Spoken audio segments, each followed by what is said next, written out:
पंजाब महिला आयोग की अध्यक्ष मनीषा गुलाटी ने बिलासपुर के सुप्रसिद्ध धार्मिक स्थल नैना देवी में पत्रकारों से बातचीत करते हुए बताया कि पंजाब में महिला उत्पीड़न, घरेलू हिंसा के मामलों का अब की बार रिकॉर्ड टूट गया है और लगभग 30,000 से ज्यादा मामले सामने आए हैं। इससे पहले पंजाब महिला आयोग के अध्यक्षा ने माता नैना देवी की पूजा अर्चना की और मां का शुभ आशीर्वाद प्राप्त किया। पंजाब में अब की मेरी ना एक डोमेस्टिक वायलेंस के जो एक रिकॉर्ड टूट गया, 30,000 से ऊपर हमारे पास कम शिकायतें आई। तो बड़ा दुखद रहा एक एक्सपीरियंस ये कि ज्यादातर शिकायतें पढ़ी लिखी लड़कियों की, ऑफिसर, इंजीनियर, डॉक्टर्स, कॉर्पोरेट में काम करती हैं, तो बहुत ये कंप्लेंट्स थी। पर मुश्किल समय हमारे लिए भी था, प्रशासन के लिए भी था, सरकार के लिए भी था, कमीशन के लिए भी था कि हेयरिंग नहीं हो रही थी, जस्टिस नहीं लड़कियों को मिल रहा था, जाति हो रही थी, तो हम पुलिस को रेफर करते रहे। अब उम्मीद है, अब हम शुरू करने जा रहे हैं 25 अक्टूबर से लोक अदालतें, तो माता रानी की मेहर रही तो सब कुछ फिर से इंसाफ होगा।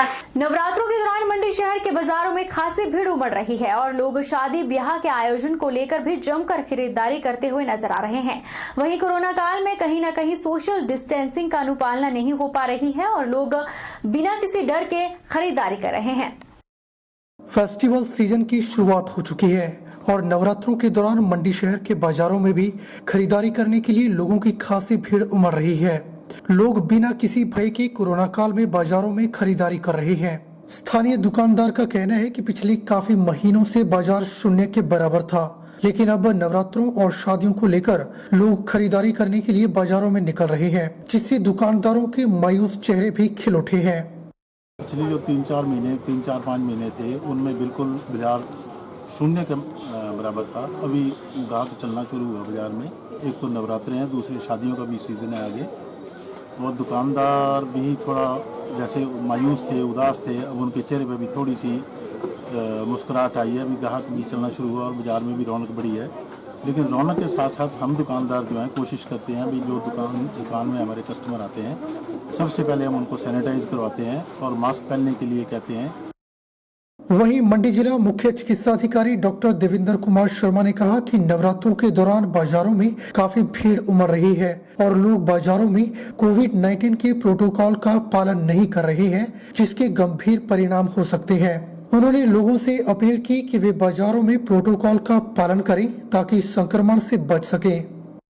तो त्योहारी सीजन के चलते लोगों की बाजारों में भीड़ बढ़ रही है और बार बार अपील करने पर और निवेदन करने पर भी हमारी स्थानीय जनता जो कोरोना की प्रोटोकॉल है उसको फॉलो नहीं कर रही है और इसके हमें अंजाम भुगतने होंगे। इसके नतीजे बहुत खराब आने वाले हैं, क्योंकि पिछले कुछ दिनों से हम देख रहे हैं कि जो सर्ज है एक बार से दोबारा से आ रहा है।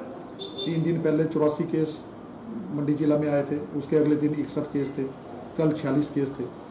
तो स्वास्थ्य विभाग बार बार स्थानीय जनता से ये अपील करता है कि जो कोरोना से बचने के जो प्रोटोकॉल है उसकी अनुपालना की जाए। सिर्फ 3 ही चीज़ें हैं, 3 ही चीज़ों का ध्यान रखना है। सामाजिक दूरी बनाए रखें, मास्क का उचित प्रयोग करें और हैंड हाइजीन, हाथों को धोने पर या सैनिटाइजर यूज करने के ऊपर ध्यान दें। अब सिविल अस्पताल फतेहपुर, रेहन और ज्वाली सहित जिला कांगड़ा के 36 अस्पतालों में भी कोरोना के रैपिड टेस्ट शुरू हो गए हैं, जिसके चलते 15 मिनट में ही टेस्ट की रिपोर्ट मिल जाएगी। मुख्य चिकित्सा अधिकारी कांगड़ा डॉक्टर गुरदर्शन गुप्ता के दिशा निर्देशानुसार से अब जिला के इन अस्पतालों में फ्लू कॉर्नर शुरू कर दिया गया है। अब सर्दी, खांसी, बुखार के लक्षणों वाले मरीजों के रैपिड टेस्ट किए जाएंगे, जिनकी रिपोर्ट 15 मिनट में ही मिल जाएंगी।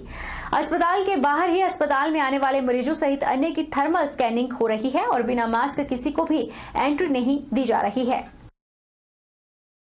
मंडी जिला के कोटली क्षेत्र में श्री राम लीला कमेटी कोटली द्वारा हर वर्ष की तरह इस वर्ष भी रामलीला का मंचन किया जा रहा है। मंगलवार को रामलीला के शुभारंभ मौके पर मंडी शहर के प्रतिष्ठित स्वर्णकार विवेकानंद ने मुख्य अतिथि के रूप में शिरकत की और दीप प्रज्वलित कर रामलीला का शुभारंभ किया।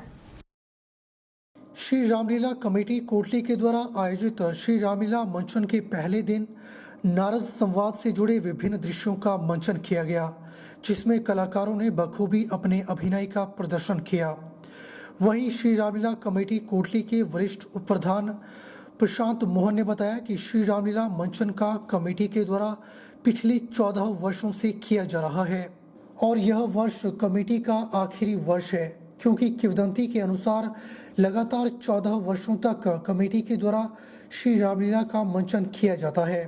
उन्होंने बताया कि श्री रामलीला का शुभारंभ मंडी शहर के प्रतिष्ठित स्वर्णकार विवेकानंद के द्वारा दीप प्रज्वलित कर किया गया और उन्होंने कमेटी को भेंट स्वरूप 11,000 रुपए की राशि भेंट की। इसके साथ ही कमेटी के द्वारा कोविड-19 के प्रोटोकॉल के अनुसार ज्यादा भीड़ एकत्रित न हो और सोशल डिस्टेंसिंग का भी ख्याल रखा जा रहा है। रामलीला कमेटी कोटली की ओर से ये जो मंचन है पिछले 14 वर्षों से लगातार जारी है और इस वर्ष हमारा ये आखिरी आयोजन है इस कमेटी का। तो क्योंकि किंवदंती है, मान्यता है कि 14 वर्ष तक जो है लगातार इसका आयोजन करना पड़ता है। हालांकि लोगों की आस्था है, श्रद्धा है कि इसको आगे भी जारी रखा जाए, तो वो बाद में अगर कोई कमेटी बनेगी तो निश्चित तौर पर जारी रखा जाएगा। मैं आशा करता हूं कि ये 14 साल समाप्त होके आप अपना नया संकल्प लें अगले 14 साल के लिए, क्योंकि ये हमारी एक संस्कृति है, इसको जीवित रखना बहुत जरूरी है। और आप लोगों के पास में जो संसाधन है और जो आपके पास में कर्मठता है वो एक बहुत ही सराहनीय है।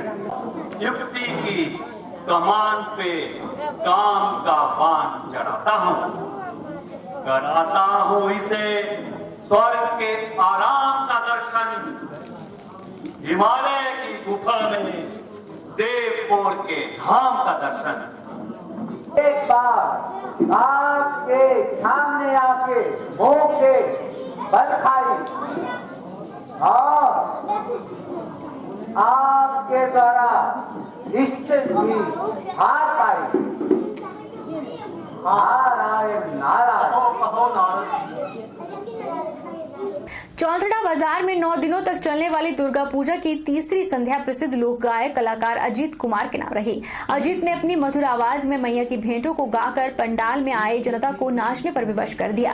कोरोना महामारी को ध्यान में रखते हुए नवदुर्गा महोत्सव समिति द्वारा दुर्गा पूजा में आने वाले लोगों के लिए विशेष प्रबंध किए गए हैं। लोगों को हैंड सैनिटाइजर उपलब्ध करवाया जा रहा है, वहीं फेस मास्क पहनना और उचित शारीरिक दूरी रखना भी जरूरी रखा गया है।